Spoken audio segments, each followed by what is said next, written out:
Pertama kita buat tabel seperti ini.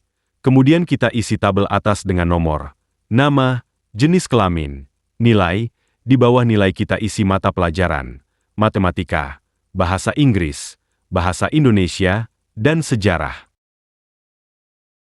Kemudian kita lakukan mergin sel pada kolom nomor, nama, jenis kelamin, dan kolom nilai.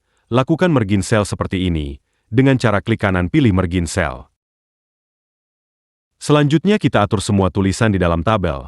Kita atur di tengah-tengah kolom. Caranya, blok semua teks, kemudian klik kanan, terus pilih sel alignment, kemudian pilih rata tengah. Sekarang kita atur teks mata pelajaran. Agar berdiri, caranya, blok semua teks mata pelajaran, kemudian klik kanan, terus, pilih teks direction. Kemudian pilih teks berdiri seperti ini. Kemudian, sesuaikan jarak tabel seperti ini,